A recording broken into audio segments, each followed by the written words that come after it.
चलिए जी, शुरू करते हैं फिर। Let's begin chapter 7। तो क्लास 9 का बायोलॉजी का फर्स्ट चैप्टर है सेल। ये हमने सारा पढ़ लिया, ठीक है, क्लियर है। तो आज पहले मैं आपको बता दूं, मेरा नाम शिवम है और सैटरडे संडे अपना फ्री बैच होता है, ठीक है। वैसे पूरा वीक जो है वो पेड बैच चलता है, सैटरडे और संडे को फ्री फ्री स्टूडेंट्स को भी देते हैं, ठीक है। तो इसमें हम लोगों ने आज का जो टॉपिक है वो है सेल। कल हमने वो सेल नहीं चैप्टर आती खत्म किया था, वो ठीक है। ऐप में इन सब ऐप लोगों को में सेल नहीं है चैप्टर आता होगा ऑलमोस्ट, ठीक है। अब ये हमने क्लास करने समझ हैं नहीं वो क्या बोलते हैं उसको, सेल चैप्टर के क्वेश्चंस, ठीक है। तो बिना आ गया अपन पासवर्ड चाहिए आईडी तुम्हें करा रहे मैंने नुकसान पहला क्वेश्चन है अपना, तो ज्वाइन ही नहीं ये किया आया हुआ है चलो ईडीटी 2364 में, जो पिछली बार पेपर हुआ था तब आया था, ठीक है, पिछली से नाइट्रोजन वालों का फॉलोइंग फॉर्म तो क्या क्वेश्चन है protein most of the nitrate plants, एक मिनट मैसेज, ठीक है जी। सबको गुड इवनिंग। सब लोग प्लीज म्यूट कर लो जी, जितने भी लोग हैं आप लोग म्यूट कर लो एक बार। मैं अपने आप को पिन कर लेता हूँ यहाँ पे, और ये हो गया पिन, ठीक है। थोड़ा इसका साइज बढ़ा लेते हैं, चलिए, ठीक है जी। तो क्वेश्चन क्या है, most of the plant absorb nitrogen in one of the following form. जो प्लांट्स हैं वो नाइट्रोजन कैसे लेते हैं, नाइट्रोजन किस फॉर्म में खाते हैं। तो ये मैं मेरे को थोड़ा बताना पड़ेगा, ये टॉपिक भी किया नहीं हुआ। अगर आपने नाइट्रोजन साइकिल पढ़ा है फिर तो आपको पता होगा कि जो नाइट्रोजन जो है वो मिट्टी में जो एनवायरमेंट सॉइल में जो नाइट्रोजन होती है वो N2 फॉर्म में होती है, N2 फॉर्म। लेकिन जो प्लांट है वो N2 को अब्जॉर्ब नहीं कर सकते, इस गैसियस फॉर्म को अब्जॉर्ब नहीं कर सकते। तो क्या होता है फिर, तो प्लांट की रूट्स में एक राइजोबियम नाम का बैक्टीरिया होता है, राइजोबियम। और ये हर प्लांट में नहीं होते, कुछ सिलेक्टिव प्लांट्स में होते हैं, और उन प्लांट को बोलते हैं लेग्यूमिनियस प्लांट्स। लेग्यूमिनियस, कुछ खास तरह के प्लांट्स हैं जिनको लेग्यूमिनियस प्लांट्स बोलते हैं। इन प्लांट्स की रूट्स में राइजोबियम बैक्टीरिया होते हैं, और ये राइजोबियम बैक्टीरिया क्या करते हैं, नाइट्रोजन को NO2 और NO3 में कन्वर्ट कर देते हैं। NO2 क्या है जी, ये नाइट्रेट है, और NO3 क्या है, ये नाइट्राइट। अब जो प्लांट है नाइट्रोजन को तो नहीं खा सकते, लेकिन इसको खा सकते, इसको ले सकते। तो प्लांट्स पानी के साथ ये कैसे लेते हैं, पानी के साथ ऐड करके प्लांट्स की जो रूट्स हैं, रूट्स के थ्रू ये एब्जॉर्ब कर लेते हैं। क्या कर लेते हैं, एब्जॉर्ब, ठीक है जी। तो इस तरीके से प्लांट्स को नाइट्रोजन मिल जाता है। सर प्लीज वेट, टेलीग्राम में शेयर करके आई लिंक। अच्छा जी, ठीक है, कर दो। देखो ऐसा है कि जब जो नए लोग आएंगे उनको दोबारा से रिपीट कर देंगे, जो आए पड़े उनको तो करवाते हैं आप, है ना, क्लियर। जो हमारे पास हैं अभी उनको तो करवा दें, कोई बात नहीं। आप आपने शेयर लिंक कर दिया, बहुत अच्छी बात है। अभी वो उनको आने में थोड़ा टाइम लगेगा, जब वो आएंगे तो दोबारा रिपीट कर देंगे, डोंट वरी, कोई प्रॉब्लम नहीं, ठीक है जी। और वैसे आपकी अच्छी थॉट है जसवीर जी, थैंक यू सो मच, आपने हमारा शेयर जो लिंक जो है वो शेयर करा। तो ये क्वेश्चन सबको क्लियर हुआ। तो प्लांट्स किस फॉर्म में नाइट्रोजन लेते हैं, नाइट्रेट्स और नाइट्राइट्स में, NO2 और NO3, ठीक है जी। यूरिया तो निकालते हैं हम। यूरिया क्या होता है, जितने भी एनिमल्स है फूड खाने के बाद जो वेस्ट बाहर निकालते हैं वो यूरिया होता है, ठीक है। एटमॉस्फेरिक नाइट्रोजन वो तो N2 फॉर्म में होती है, गैस होती है, ये तो ले नहीं सकते वो। और जो प्रोटीन है उसका तो सिस्टम ही अलग है, ठीक है, क्लियर है, यहाँ तक क्लियर है। फिर भी मैं अगर आप चाहो तो यहाँ पे एक नाइट्रोजन साइकिल एक बार करा दे, तो मेरे दिमाग में आया कि चलो जब तक वो नए बच्चे आते हैं ना तब तक आपको नाइट्रोजन, ठीक है, इसको इरेज करके यहाँ पे नाइट्रोजन साइकिल पढ़ लेते हैं कि ये चारों के चारों फॉर्म्स जो है वो कैसे, आपको उससे ये भी पता चल जाएगा कि प्रोटीन कैसे होते हैं। जो साइकिल्स हैं जो लोग बीएड का उनके लिए बहुत इंपॉर्टेंट है। ये है हमारा क्वेश्चन। हमारे देश की बाहर पे ये हमारे देश की तरक्की है। मीनल गोयल जी, आप अपना माइक प्लीज ऑन कर ऑफ कर लीजिए। ये बच्चे कह रहे हैं कि माइक ऑफ कर दो। जिसका माइक ऑन रहता है ना, फिर थोड़ी डिस्टर्बेंस रहती है। ठीक है जी। तो अभी हम करने जा रहे हैं नाइट्रोजन साइकिल, क्या चीज है। ठीक है। वैसे मैं आई होप कि बहुत सारे लोगों को तो पता ही होगा, बट फिर भी चलो कर लेते हैं नाइट्रोजन साइकिल। तो जो एनवायरनमेंट में नाइट्रोजन है ना, वो सर हमको मिलती है N2 फॉर्म में, गैस होती है। ठीक है। फिर इस नाइट्रोजन का नाइट्रोजन फिक्सेशन किया जाता है। क्या किया जाता है? Nitrogen fixation.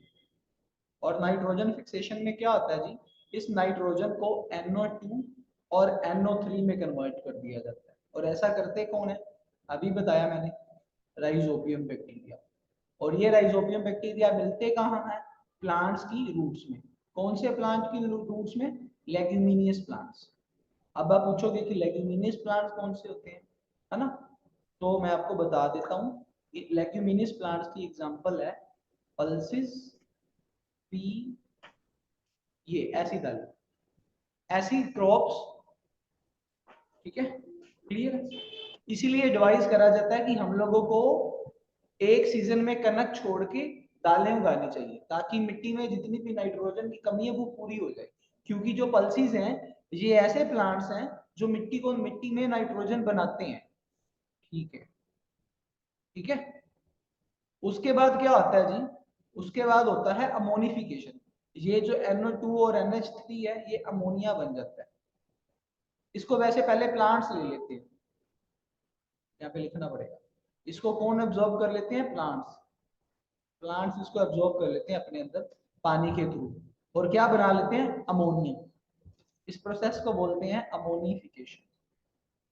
अमोनिफिकेशन, अमोनिया एक गैस होती है। और फिर ये जो अमोनिया है, ये आगे जाके प्रोटीन बन जाती है। ये जो अमोनिया है वो आगे जाके प्रोटीन बन जाती है। जो प्रोटीन है उसका फॉर्मूला होता है RNH2। ठीक है, ऐसा कंपाउंड लगा होता है। ये अपने सिलेबस में नहीं है, प्रोटीन का फॉर्मूला सिलेबस में नहीं है। और उसके बाद जब प्लांट डेड हो जाती है, जो प्लांट डेड हो जाते हैं, तो ये जो प्रोटीन है ये दोबारा अमोनिया बन जाता है। इसीलिए हमें स्मेल आती है जब भी कोई नया जानवर या प्लांट मर जाता है ना, आसपास कहीं पे कोई जानवर मरा पड़ा होता है, तो स्मेल आती है ना, वो स्मेल अमोनिया गैस की होती है। पंजड़ सी स्मेल होती है, तीखी सी, सही नहीं जाती। वो अमोनिया गैस की वजह से स्मेल आती है। ठीक है जी। उसके बाद दोबारा NO2 और NO3 बन जाता है। इसको डी अमोनिफिकेशन बोलते हैं। क्या बोलते हैं? D ammonification. D ammonification. ठीक है जी। और उसके बाद ये जो NO2 और NO3 है, ये दोबारा N2 बन जाती है। तो जहां से चले थे वहीं पहुंच गए, इसलिए इसको बोला जाता है नाइट्रोजन साइकिल। ठीक है, क्लियर। इसको बोलते हैं डी नाइट्रिफिकेशन। क्या बोलते हैं? D nitrification. ठीक है जी। सो दिस इज, ये जो सर्कल है इसको बोलते हैं नाइट्रोजन साइकिल। आई होप आप लोगों को क्लियर हुआ होगा कि व्हाट इज नाइट्रोजन साइकिल। ठीक है, किसी को कोई डाउट? ये ETT वालों के लिए भी इंपॉर्टेंट है और PS टेट वालों के लिए भी। PS टेट में कोई ना कोई साइकिल के ऊपर क्वेश्चन जरूर आता है। जो बीएड का टेट है ना, बीएड का जो सेकंड टेट और फर्स्ट टेट होता है, सॉरी, उसमें आता है। ठीक है जी, चलें आगे। उसके बाद नेक्स्ट है, one of the following does not have a nucleus. इनमें से किसके बाद न्यूक्लियस नहीं? ये मैं कल आपको बताना ही भूल गया। वैसे आप गैस करो एक बार, मैं भी देखता हूँ कि बच्चों को कितनी नॉलेज है। एक बार आप कोई जना गैस करो कि इन चारों में से कौन सा सेल ऐसा है जिसमें न्यूक्लियस नहीं होता। और यही वजह है कि हम वो चीज नहीं बना सकते। C guard cell. Jasvir ji, आपका आंसर गलत है। सी भी गलत है, Khushpreet Singh B answer B गलत है। जो न्यूक्लियस है वो RBC में नहीं होता। आपको पता है यही रीजन है कि हम लोग जो ब्लड नहीं बना सके। हमारे जो साइंटिस्ट हैं वो पूरी बॉडी बना चुके हैं, बोन्स बना चुके हैं, मसल्स बना चुके हैं, ब्रेन भी बना चुके हैं। हमारी बॉडी का सिर्फ एक पार्ट है जो नहीं बनाया जा सकता, वो क्या है? ब्लड। क्यों? क्योंकि इसमें न्यूक्लियस होता ही नहीं। ठीक है, खुशप्रीत और संदीप जी प्लीज अपना माइक ऑफ कर लीजिए प्लीज, ठीक है। So, हमारी पूरी बॉडी में आरबीसी एक ऐसी चीज है जिसमें न्यूक्लियस नहीं होता, और यही रीजन है कि हम लोग ब्लड नहीं बना सकते। ब्लड एक ऐसी कुदरती चीज है जो हमारी बोन्स के अंदर बनता है, पता है आपको? हमारी बोन्स के अंदर लिक्विड होता है जिसको बोन मैरो बोला जाता है, वहां से बनता है ब्लड, आपको पता है? बड़ी ही कॉम्प्लेक्स चीज है, भगवान ने बनाई है, बट ऐसा ही है, ठीक है जी। तो व्हाइट ब्लड सेल्स जो हैं, इनके मैं वैसे दूसरा नाम भी बता देता हूँ, आपको पता है? डब्ल्यूबीसी का दूसरा नाम है ल्यूकोसाइट्स, बच्चों को कंफ्यूज करने के लिए ये भी आ सकता है, ल्यूकोसाइट्स। जो डब्ल्यूबीसी उसका दूसरा नाम क्या है? ल्यूकोसाइट्स। ऐसे ही जो आरबीसी है, इनका दूसरा नाम होता है एरिथ्रोसाइट्स, एरिथ्रोसाइट्स। ये भी पूछा जा सकता है ऐसे कंफ्यूज करने के लिए। और एक और खास तरह के सेल होते हैं जिनको आप प्लेटलेट्स बोलते हैं, प्लेटलेट्स। जब किसी को डेंगू हो तो जो सेल कम हो जाते हैं ना, वो यही होते हैं, प्लेटलेट्स। ऐसा सुनते हैं ना, उसको फीवर हो गया, उसके सेल कम हो गए, वो यही सेल होते हैं, प्लेटलेट्स। और प्लेटलेट्स का दूसरा नाम है थ्रोम्बोसाइट्स, थ्रोम्बोसाइट्स। ये भी पूछा जा सकता है। प्लेटलेट्स का दूसरा नाम थ्रोम्बोसाइट्स, आरबीसी का दूसरा नाम एरिथ्रोसाइट्स, और डब्ल्यूबीसी का दूसरा नाम ल्यूकोसाइट्स, ठीक है जी। तो ये क्वेश्चन भी आया हुआ है ईटीटी 23-64 में, ठीक है। मनदीप पांडा जी, आप कुछ पूछना चाहते हैं? आप स्क्रीन पे क्लिक कर रहे थे, अगर आपको कोई डाउट है तो पूछो जी, चैट में मैसेज करिए if you want to ask something. ये सबको क्लियर है जी? चलें आगे, क्योंकि आगे और भी क्वेश्चन है आई गेस। यहां तक सबको क्लियर है तो बताइए जी, फिर आगे चलते हैं। ए ऑप्शन क्यों सर? ए ऑप्शन क्यों? मनदीप हांडा जी, ऐसी स्ट्रक्चर है, बाय गॉड बाय नेचर ही ऐसा है कि जो आरबीसी है, मैं बताता हूँ, एनिमल्स में सिर्फ आरबीसी, एनिमल सेल में सिर्फ आरबीसी ही एक ऐसा सेल है जिसमें न्यूक्लियस नहीं होता। इसकी स्ट्रक्चर ही ऐसी है, क्या करें, इनमें न्यूक्लियस नहीं होता। और प्लांट सेल में भी एक होता है।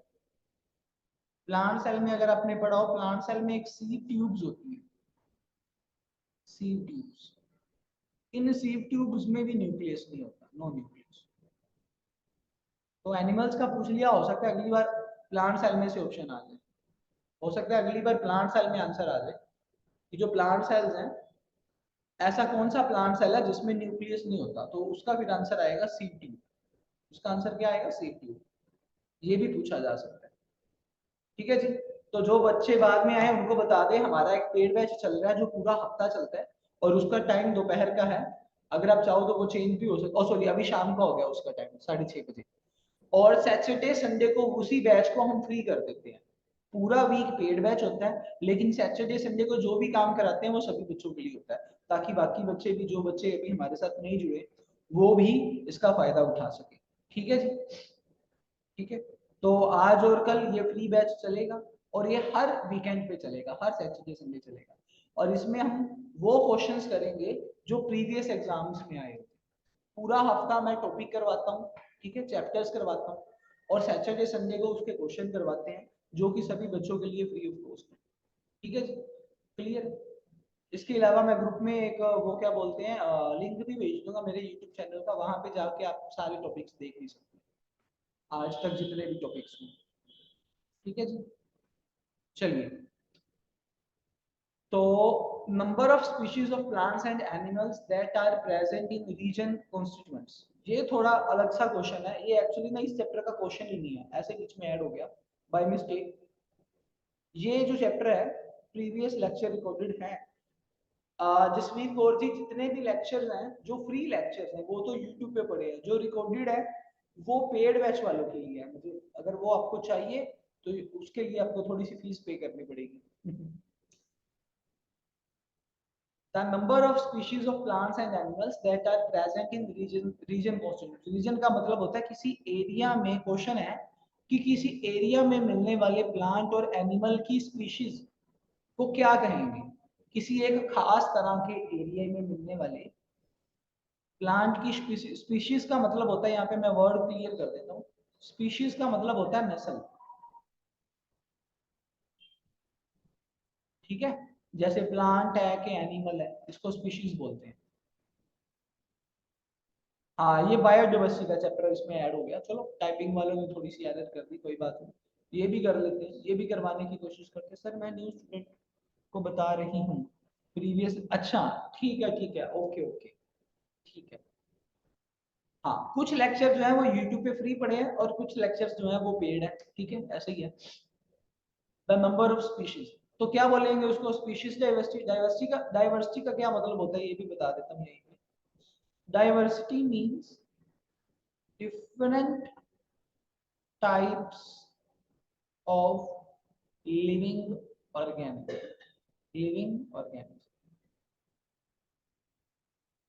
इन वन प्लेस, एक जगह पे मिलने वाले अलग अलग तरह के जीव जंतु, हिंदी में ऐसा बोलते हैं, एक जगह पे मिलने वाले अलग अलग तरह के जीव जंतु, उसको क्या बोलते हैं जी, डाइवर्सिटी। अब इसको क्या बोलेंगे, इकोसिस्टम डाइवर्सिटी बोलेंगे, बायोडाइवर्सिटी बोलेंगे, स्पीशीज, तो इसका आंसर आएगा जी बायोडाइवर्सिटी। इसका आंसर क्या आने वाला है, बायोडाइवर्सिटी, क्योंकि हर अलग अलग जगह प्लेस की अलग अलग स्पीशीज होती है, अलग अलग नस्ल होती है ना। फॉर एग्जाम्पल अमेरिका में मिलने वाली गायें अलग तरह की होगी, ठीक है, इंडिया में मिलने वाली गायें और भी अलग तरह की होगी, और जो वेस्ट इंडीज या किसी और रीजन में है जहाँ पे गर्मी ज्यादा है, ठीक है, वहां पे अलग तरह के जानवर मिलेंगे। जैसे पहाड़ों में अलग तरह के जानवर मिलते हैं माउंटेन्स में, ठीक है, फिर जो मैदानी इलाका होता है उसमें मैदानों में अलग मिलते हैं, है ना। तो अलग अलग जगह की अलग अलग बायोडाइवर्सिटी होती है, simple, as simple as that, ठीक है। उसके बाद अगला क्वेश्चन है, ये 2021 पीएस टेट में आया हुआ है। क्या क्वेश्चन है, with the development of human civilization biosphere transformed into human dominated environment, this is termed as. Question का मतलब है कि जैसे जैसे सिविलाइजेशन आगे हुई, इंसानों ने अपना वो क्या करा, डेवलपमेंट करी, जो बायोस्फीयर है वो ह्यूमन डोमिनेटेड हो गया, मतलब कि जितने भी बायोस्फीयर है, जितने भी लिविंग ऑर्गेनिज्म है, उसके ऊपर इंसानों का कब्जा हो गया, इंसान उसमें डोमिनेट करते हैं, ह्यूमन डोमिनेट करते हैं।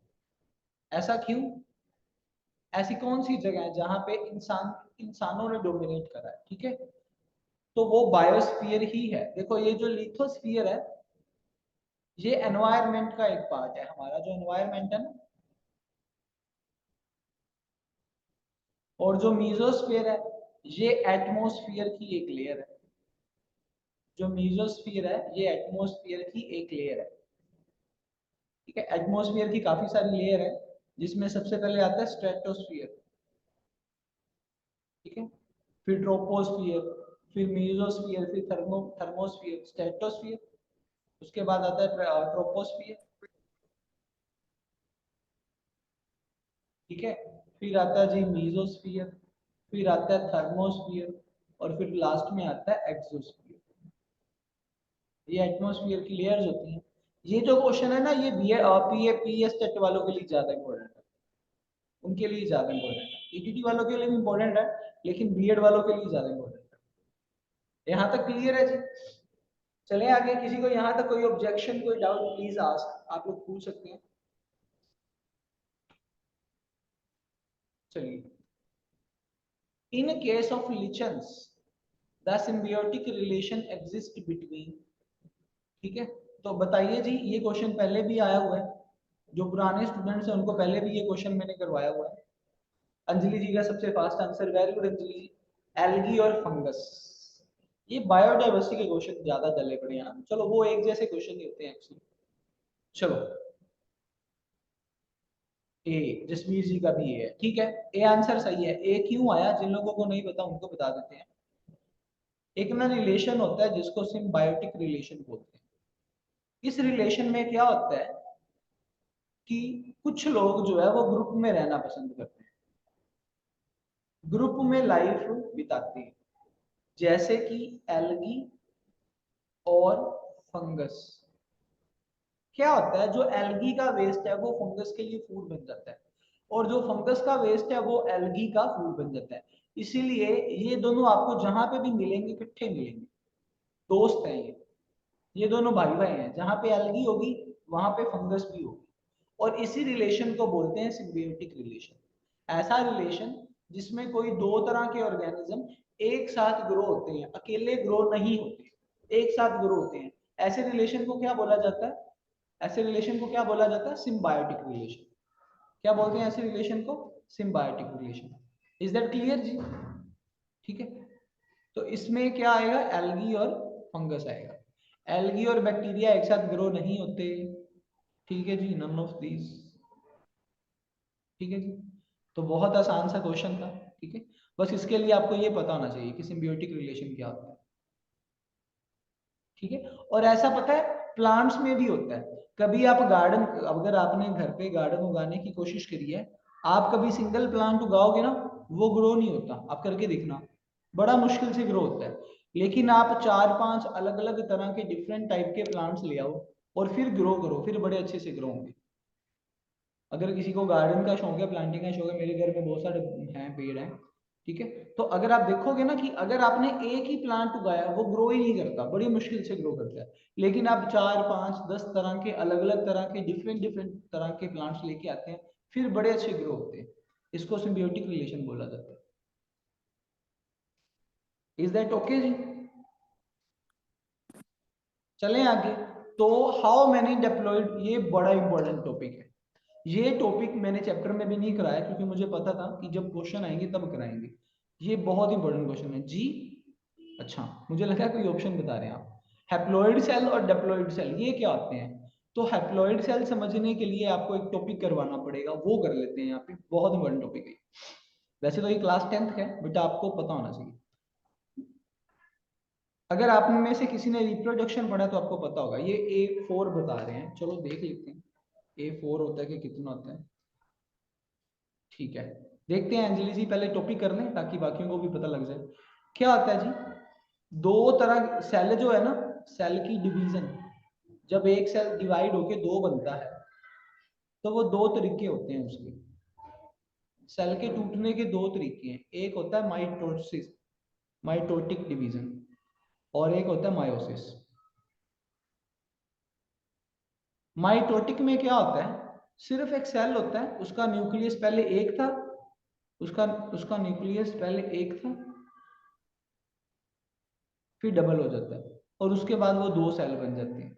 ठीक है, और उसके अंदर जितने भी क्रोमोसोम होते हैं वो उतने ही रहते हैं। यानी कि अगर इसमें 2n क्रोमोसोम है तो इसमें भी 2n क्रोमोसोम होंगे और इसमें भी 2n क्रोमोसोम होंगे। मतलब कि माइटोटिक डिवीजन ऐसी डिवीजन होती है जिसमें क्रोमोसोम डिवाइड नहीं होते, जिसमें क्रोमोसोम डिवाइड नहीं होते। लेकिन और ये प्लांट्स में होता है। ये कहाँ होता है? प्लांट्स में। प्लांट्स में ऐसा होता है। लेकिन एनिमल्स में क्या होता है जी? एनिमल्स में अगर कोई सेल डिवाइड हो रहा है और उसमें 2n क्रोमोसोम्स हैं, कितने 2n, तो वो n, दो n में डिवाइड हो जाते हैं। दो किस में डिवाइड होते हैं? n और n में। यानी कि मायोसिस ऐसी सेल डिवीजन है जिसमें नंबर ऑफ क्रोमोसोम क्या हो जाते हैं? हाफ हो जाते हैं। अब ऐसे सेल जिसमें नंबर ऑफ क्रोमोसोम हाफ हैं उनको हैप्लॉइड सेल बोला जाता है। उनको क्या बोला जाता है जी? Haploid cell. और जिनमें नंबर ऑफ क्रोमोसोम्स डबल हैं उनको डिप्लॉइड सेल्स बोला जाता है। समझ गए जी? ठीक है, इस वाले सेल में 46 क्रोमोसोम थे, लेकिन इसमें 23 रह जाएंगे और इसमें भी 23 रह जाएंगे। फिर ये दोनों जो है फिर आगे फिर डिवाइड होंगे एन और एन में। पहले अभी मायोसिस होगी, उसके बाद फिर इनमें फिर माइटोसिस होगी, मायोसिस के बाद फिर माइटोसिस होगी। और ये जो एन है दो दो में डिवाइड हो जाएगा, दो ये बना देगा और दो ये बना देगा। ठीक है, ये भी एन, ये भी एन, ये भी एन, ये भी एन। तो माइटोसिस के एंड में कितने नंबर ऑफ क्रोमोसोम आए? अंजलि जी का तुक्का सही चल गया, 4।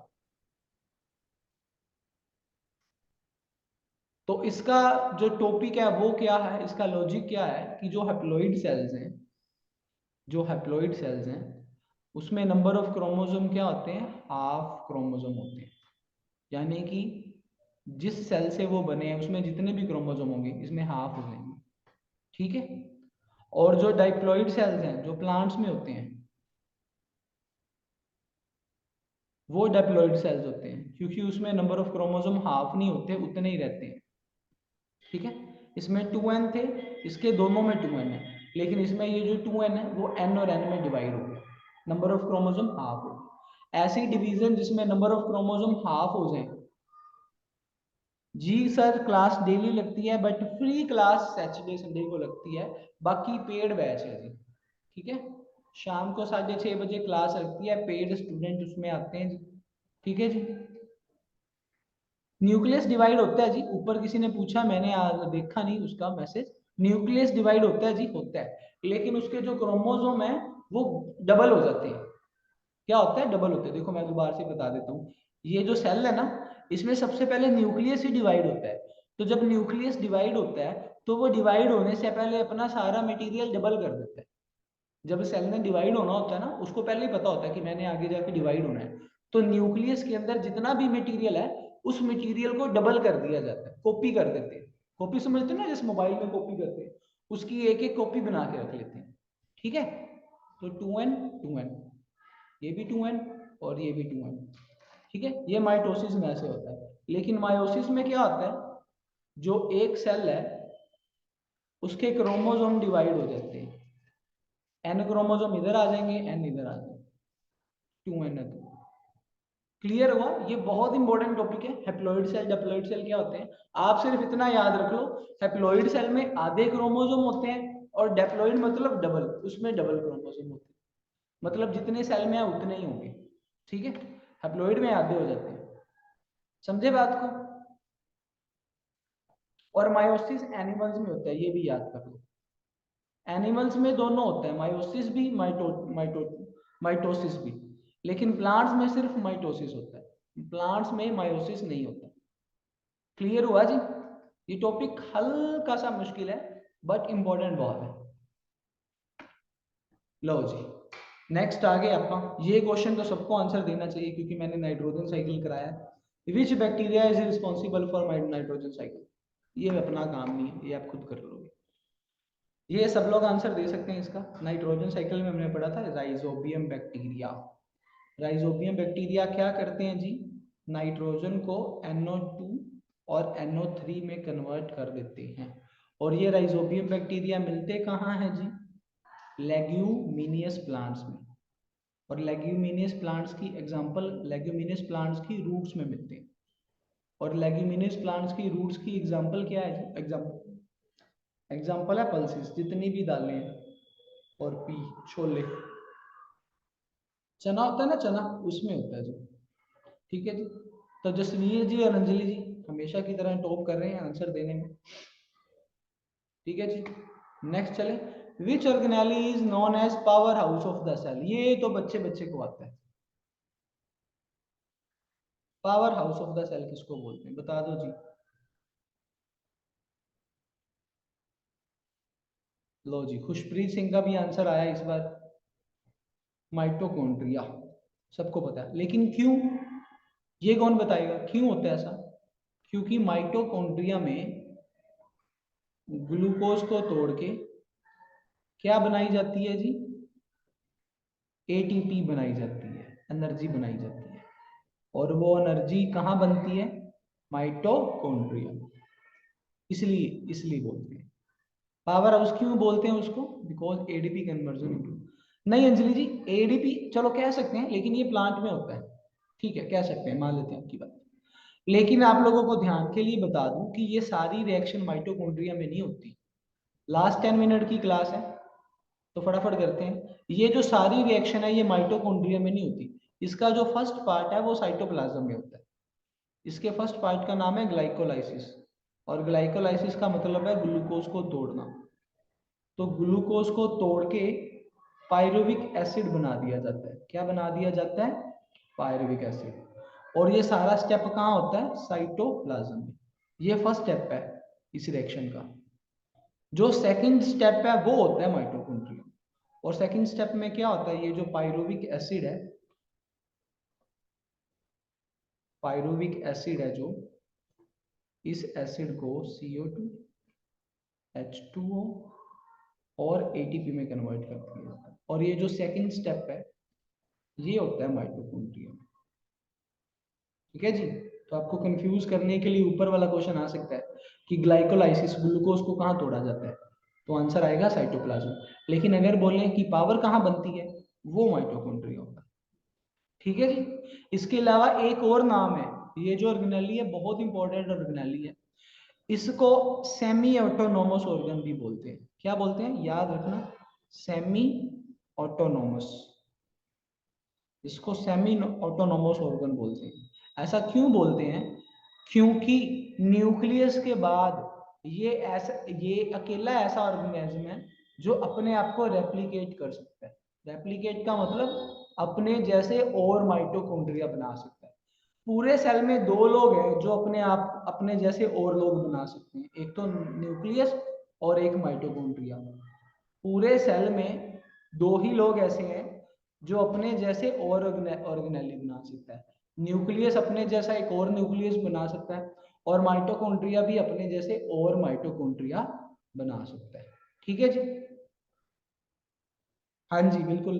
देखो ये तो है ही फिर, है ना, अपन मेहनत करेंगे, जब पढ़ेंगे तो नई चीजें तो मिलेंगी। जब आप बुक भी पढ़ोगे ना, एनसीईआरटी की बुक ऐसी बुक है, उसको आप जितनी बार पढ़ोगे ना उतनी बार आपको नई चीजें पता चलेगी। जब हम मेहनत करते हैं तो नई चीजें तो मिलती हैं, ये तो है ही। ठीक है जी। तो माइटोकॉन्ड्रिया को सेमी ऑटोनोमस ऑर्गन बोलते हैं। क्यों बोलते हैं, क्योंकि न्यूक्लियस के बाद माइटोकॉन्ड्रिया ही ऐसा ऑर्गन है जो अपने जैसे और माइटोकॉन्ड्रिया बनाता है। ये क्वेश्चन भी आ सकता है पेपर में कि ऐसा ऑर्गेनेली कौन है जो अपने जैसे और ऑर्गेनेली बना सकता है, न्यूक्लियस और माइटोकॉन्ड्रिया। ठीक है जी। आज की क्लास हेल्पफुल लगेगी आपको बहुत। Bacteria is example of, sorry यहाँ पे टाइपिंग मिस्टेक हो गई, यहाँ पे बैक्टीरिया की जगह पे अमीबा आना था जी, अमीबा। ठीक है जी। तो अमीबा क्या है जी, ये बड़ा सिंपल सा क्वेश्चन है, बता दो फटाफट फिर आप आगे चलते हैं। बैक्टीरिया, बिल्कुल जी, कितनी सिंपल सी बात है। ठीक है, चले नेक्स्ट। बड़े आसान क्वेश्चन है, मुझे लगता है टाइम से पहले अपन क्लास खत्म कर लेंगे। Which of the following is not true, इनमें से कौन सा ट्रू नहीं है। सेल थ्योरी, ये चारों के चारों पॉइंट सेल थ्योरी से लिए गए हैं। देखो सेल थ्योरी मैंने कल पढ़ाई थी, उसमें से क्वेश्चन आया है, बताओ फिर फटाफट मिनट मारो। Which of the following is not true, इनमें से कौन सी चीज ट्रू नहीं है। वैसे एक जने का आंसर तो दो जनों का आंसर आ गया, तीनों का आ गया, वाह जी वाह। सबसे पहला आंसर अंजलि जी का है। पहली लाइन है living organism are made up of cells, ये तो सेल थ्योरी की पहला पॉइंट है, फर्स्ट पॉइंट, सेल थ्योरी का फर्स्ट पॉइंट है ये, कि जितने भी लिविंग ऑर्गेनिज्म है वो किसके बने हुए हैं, सेल के। The cell is structural unit of life, ये भी ट्रू है जी। The cell is functional unit of life, ये भी ट्रू है जी। हमारी जितनी भी स्ट्रक्चर बनी है, जितनी भी बॉडी बनी है, वो सेल से बनी हुई है। हम जो भी फंक्शन करते हैं, जो भी काम करते हैं, वो सेल से करते हैं जी, ये भी ठीक है। Last point, existing cells do not give rise to new cell, यहाँ गड़बड़ होगी।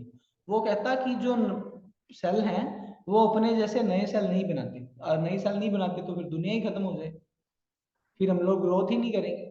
हम लोग ग्रोथ क्यों करते हैं, क्योंकि हमारे नए सेल बनते हैं।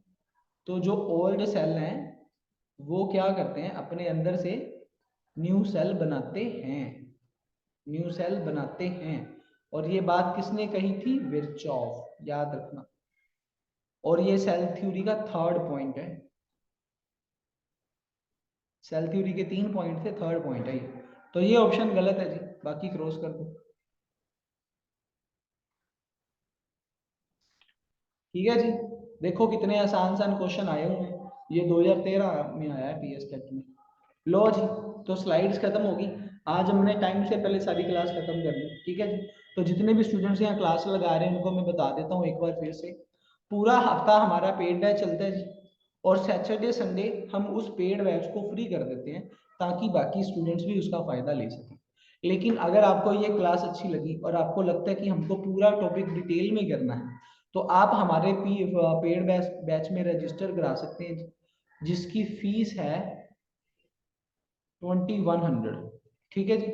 उसमें भी आपको अगर मैं कुछ कंसेशन दे सकता हूँ। ठीक है, मजा आया ना क्वेश्चन करके, मजा तो आएगा कि जब मेहनत करेंगे और उसका रिजल्ट मिलेगा तो मजा तो आएगा। अब इस पेड बैच में आपको मिलेगा क्या क्या, नंबर 1, आपको रिकॉर्डेड क्लासेस मिलेंगी हर टॉपिक की, ठीक है। उसके बाद आपके टेस्ट होंगे वीकली टेस्ट टाइमर के साथ, ठीक है। टाइम सेट होगा, उतने टाइम में ही आपको क्वेश्चन करने। उसके बाद आपको हमारे ऐप में एंट्री मिल जाएगी, हमारा एक ऐप है मैथमेडिजी का, उसमें एंट्री मिल जाएगी।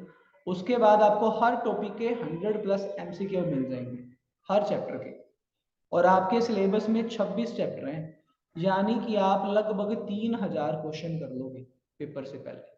और ये जो पूरा बैच है वो 2 से 2.5 महीने का है, कम से कम इतना टाइम लगेगा, ठीक है। अगर पेपर जल्दी आ गया तो इसको कवर अप भी कर सकते हैं, इसको 1.5 महीने में भी खत्म कर सकते हैं, ठीक है। तो मैं तो आपको यही कहूंगा कि ज्यादा से ज्यादा लोग पेड बैच लो, ताकि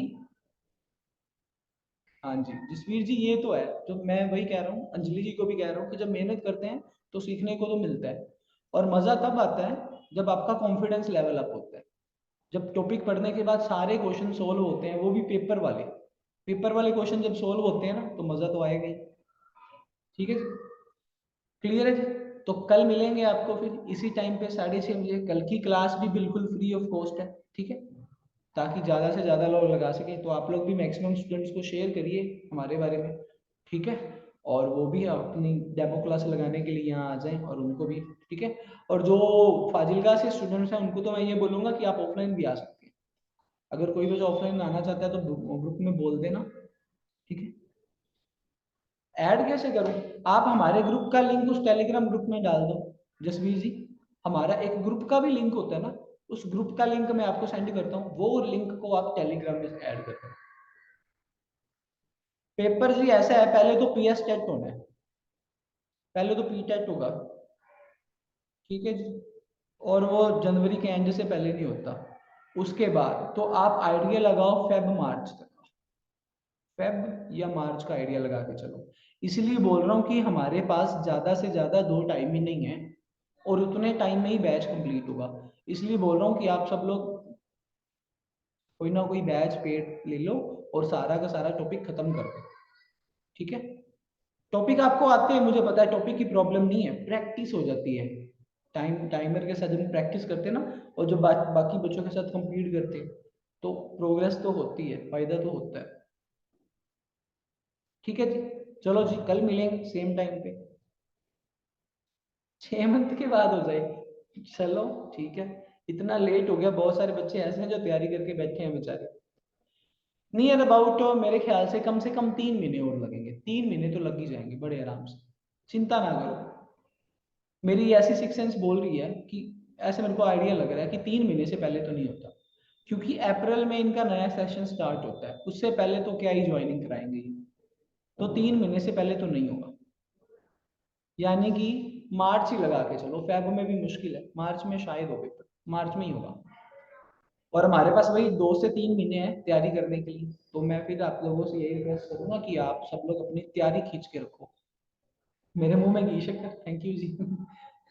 चलो जी, थैंक यू सो मच, आपकी पार्टिसिपेशन बहुत अच्छी थी, बहुत मजा आया मेरे को कराने में, ठीक है जी।